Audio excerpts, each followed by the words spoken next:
നമസ്കാരം M T sir, പിറന്നാൾ ആശംസകൾ. എല്ലാവർക്കും നമസ്കാരം.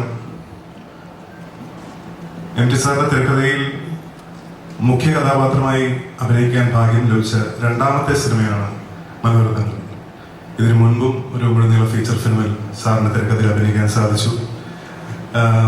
എൻ്റെ തലമുറയിൽപ്പെട്ട അല്ലെങ്കിൽ 2000-ന് ശേഷം വന്ന പുതിയ തലമുറയിലുള്ള എത്ര നടീനന്മാർക്ക് ആ ഒരു ഭാഗ്യം കിട്ടിയിട്ടുണ്ടെന്ന് എനിക്കറിയില്ല. പക്ഷേ എനിക്ക് കിട്ടിയിട്ടുള്ള ഏറ്റവും വലിയ അവാർഡായി ഞാൻ അതിനെ കാണുന്നു. എല്ലാവർക്കും നമസ്കാരം. ഹൃദയം നിറഞ്ഞ പിറന്നാൾ ആശംസകൾ എം ടി സാർ. ഒരുപാട് സന്തോഷത്തോടും അഭിമാനത്തോടും കൂടിയാണ് ഇവിടെ നിൽക്കുന്നത്.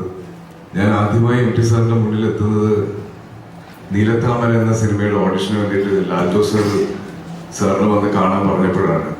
അന്ന് ഒരു മലയാളി ലുക്കില്ല എന്ന് പറഞ്ഞ് എനിക്കതിൽ നിന്ന് മാറേണ്ടി വന്നു. അതിനുശേഷം നീണ്ട 13 വർഷത്തെ കാത്തിരിപ്പാണ് സാറിന്റെ ഒരു ക്യാരക്ടർ ചെയ്യാൻ പറ്റിയത്. അതിൻ്റെ ഒരു സന്തോഷം തീർച്ചയായിട്ടും ഉണ്ട്. അശ്വതി മാം, സാറിന്റെ മകൾ അശ്വതി മാം ഡയറക്ട് ചെയ്ത ഫിലിമിലാണ് ഞാൻ അഭിനയിക്കുന്നത്. മധുബാലയാണ് എൻ്റെ കൂടെ അഭിനയിച്ചിട്ടുള്ളത്. ഒരുപാട് സന്തോഷം. Thank you.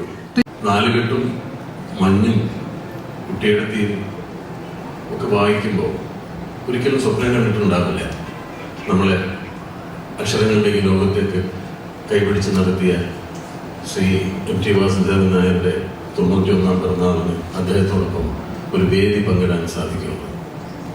അപ്പോൾ ഇന്ന് അദ്ദേഹത്തോടൊപ്പം ഈ വേദിയിൽ വന്നിരിക്കാൻ സാധിച്ച നമ്മളെല്ലാവരും ഭാഗ്യവാന്മാരാണ്. സിനിമയിൽ വന്ന് ഒരു നടനായി ചെറിയ കഥാപാത്രങ്ങൾ ചെയ്തു തുടങ്ങുന്ന കാലത്ത് മുതലേ എല്ലാവരും ആഗ്രഹിച്ചിട്ടുണ്ടാവും അദ്ദേഹത്തിൻ്റെ ഒരു കഥാപാത്രമായി സ്ക്രീനിൽ വരണം. എം ടിയുടെ ഒരു കഥാപാത്രമെങ്കിലും ചെയ്യാൻ സാധിക്കണമെന്ന് ആഗ്രഹിക്കാത്ത ഒരു നടനും ഉണ്ടാവില്ല. ഇന്ത്യയിലെ ഏറ്റവും മികച്ച നടന്മാരിൽ ഒരാളായ കമൽഹാസൻ ഒരിക്കൽ പറഞ്ഞു, കന്യാകുമാരി എന്ന ചിത്രത്തിലൂടെ തന്റെ അഭിനയ ജീവിതം തുടങ്ങാൻ സാധിച്ചെങ്കിലും പിന്നീട് എം ടി സാറിന്റെ ഒരു കഥാപാത്രമാകാൻ അദ്ദേഹത്തിന് ഭാഗ്യം സിദ്ധിച്ചില്ല. അത് ധാരാളമായി കിട്ടിയത് മമ്മൂട്ടിക്കും മോഹൻലാലിനും ഒക്കെയാണ്. എനിക്ക് അവരോട് കടുത്ത അസൂയയാണെന്ന് അദ്ദേഹം പറഞ്ഞു. ശരിയാണ്, മമ്മൂക്കും ലാലിനും കിട്ടിയതുപോലെ എം ടി സാറിന്റെ കഥാപാത്രങ്ങളെ അവതരിപ്പിക്കാനുള്ള ഭാഗ്യം ആർക്കും കിട്ടിയിട്ടില്ല. അതങ്ങനെയാണല്ലോ, ഈ അമൂല്യമായതെന്തും നമുക്ക് അപൂർവമായിട്ടല്ലേ ലഭിക്കുകയുള്ളൂ. അത് എല്ലാവർക്കും ആ ഭാഗ്യം ഉണ്ടായിട്ടില്ല. പക്ഷെ ഒരുപാട് മോഹിച്ച് എനിക്ക് അവസാനം അഭയം തേടി വീണ്ടും എന്ന ചിത്രത്തിൽ, സന്തോഷം സംവിധാനം ചെയ്ത ചിത്രത്തിൽ ഒരു കഥാപാത്രത്തെ അവതരിപ്പിക്കാനുള്ള ഭാഗ്യമുണ്ടായി. പിറന്നാൾ ആശംസകൾ. എല്ലാവരും എം ടി സാർ എന്ന് വിളിക്കുന്ന അദ്ദേഹത്തിന് എന്താണ് വാസുവേട്ടൻ എന്ന് ഞാൻ വിളിക്കുന്നത് എന്ന് സംശയമുണ്ടാകുമ്പോൾ, പക്ഷെ അത് ഞങ്ങൾ കോഴിക്കോട്ടുകാർക്ക് അദ്ദേഹം തരാതെ തന്ന ഒരു അനുവാദമാണ്. മനോരഥങ്ങൾ ഇതിന്റെ ഭാഗമായി ഒരു സിനിമ സംവിധാനം ചെയ്യാൻ കഴിഞ്ഞത് ഭാഗ്യമായി തന്നെ കരുതുന്നു. അതും എനിക്ക് പ്രിയപ്പെട്ട 2 കഥകൾ. അതിൽ എനിക്ക് പ്രിയപ്പെട്ട, ഞാൻ ഏറെ ആദരിക്കുന്ന മലയാളത്തിൻ്റെ മമ്മൂക്ക അഭിനയിക്കുന്നു. നന്ദി എല്ലാവർക്കും ഈ സമയത്ത് പറയുന്നു.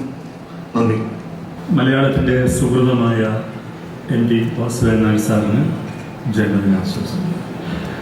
തീർച്ചയായും ഇവിടെ സൂചിപ്പിച്ച പോലെ മലയാളത്തിലെ സാങ്കേതിക പ്രവർത്തകരുടെ മുഴുവൻ പ്രതിനിധിയായിട്ടാണ് ഞാൻ ഇവിടെ നിൽക്കുന്നത്. സാറിന് ജന്മദിനാശംസകൾ നേരുവാനാണ്. എം ടി സാറിൻ്റെ എഴുത്തിനെ കുറിച്ചോ തിരക്കഥയെക്കുറിച്ചോ സിനിമയെക്കുറിച്ചോ ഇവിടെ സംസാരിക്കുന്നതിൽ പ്രസക്തിയില്ല. കാരണം ആയിരക്കണക്കിന് പുറങ്ങൾ അദ്ദേഹത്തിൻ്റെ രചനയെക്കുറിച്ച് എഴുതിയിട്ടുണ്ട്. വിമർശകർ, ഗവേഷകർ ഇപ്പോഴും ആ എഴുത്ത് തുടർന്നുകൊണ്ടേ ഇരിക്കുകയാണ്. തീർച്ചയായിട്ടും ഒരു ശരാശരി മലയാളിയെ സംബന്ധിച്ചിടത്തോളം ഒരു കഥാകൃത്തിൻ്റെ ആർക്കിടൈപ്പ് ആരാണെന്ന് ചോദിച്ചാൽ അതിനൊരു ഒറ്റ ഉത്തരമേ ഉള്ളൂ, അത് എം ടി വാസുദേവൻ നായർ എന്നായിരിക്കും. 98-ൽ KP അപ്പൻ എന്ന മലയാളത്തിലെ എക്കാലത്തെയും ഏറ്റവും വലിയ നിരൂപകനെ അതിനിശ്ചിതമായി വിമർശിച്ച് ഞാൻ എഴുതിയ ഒരു ലേഖനം ഞാൻ മാതൃഭൂമി ആഴ്ചപ്പത്തിന് അയച്ചു കൊടുത്തു. എന്നെ ഞെട്ടിച്ചുകൊണ്ട് 2 ആഴ്ച കഴിഞ്ഞ് അത് പ്രസിദ്ധീകരിച്ചു. അന്ന് പത്രാധിപർ ശ്രീ MT വാസുദേവൻ നായരായിരുന്നു.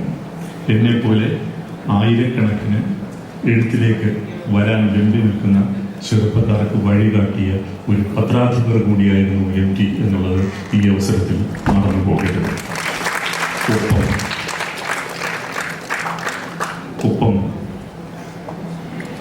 നിലപാടുകൾ പറഞ്ഞാൽ ചിറകുകൾ അറിയപ്പെടും എന്ന ഒരു കാലത്ത് നിന്നുകൊണ്ട് തൻ്റെ പ്രായം മറ്റാരേക്കാളും താൻ ചെറുപ്പമാണ് എന്ന് വിപ്ലവകരമായി ഉറക്കെ പ്രഖ്യാപിക്കുന്ന MT വാസുദേവൻ നായരുടെ നിലപാടുകൾക്കും കാലത്തെ ജയിക്കാനുള്ള കരുത്തുണ്ട് എന്ന് പറഞ്ഞുകൊണ്ട് ഞാൻ അവസാനിപ്പിക്കുന്നു. നന്ദി, നമസ്കാരം. Good evening everybody. നമസ്കാരം സർ. സ്വപ്നം കാണുന്നത് നമുക്ക് എല്ലാവർക്കും ഉള്ളൊരു സ്വഭാവം എന്നല്ല, നമ്മുടെ ജീവിതത്തിൻ്റെ ഒരു ഭാഗമാണ്. അങ്ങനെ സിനിമ സ്വപ്നം കണ്ടു. അതിനു മുമ്പ് ആ സ്വപ്നം കാണൽ എന്ന് പറയുന്നത് എന്നോടൊപ്പം ഒരു സ്വപ്നം ഉണ്ടായിരുന്നു. ഒരു സിനിമ, ഒരുപാട് സിനിമകൾ 97 സിനിമയോട് അടുപ്പിച്ച് ചെയ്ത് ഞാനിവിടെ നിൽക്കുകയാണ്. പക്ഷേ ഈ മൂമെന്റ് എനിക്ക് വളരെ ഇമ്പോർട്ടൻ്റ് എന്ന് പറയാനുള്ള കാര്യം വെച്ചാൽ MT വാസുദേവൻ നായർ പ്രിയദർശൻ എന്ന ഒരു തിരശ്ശീല എഴുതി കാണണം എന്ന സ്വപ്നം സിനിമ തുടങ്ങുന്നതിന് മുൻപ് മനസ്സിൽ കൊണ്ട് കാണുന്ന ഒരാളാണ് ഞാൻ.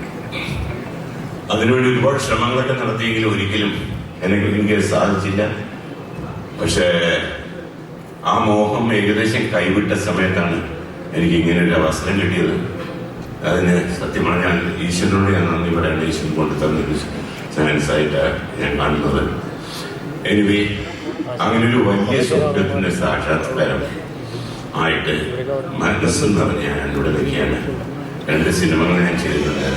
ഇതിൽ ഒന്ന് ശിലാലേഖനങ്ങൾ, ഒന്ന് ഓളവും തീരുന്നു.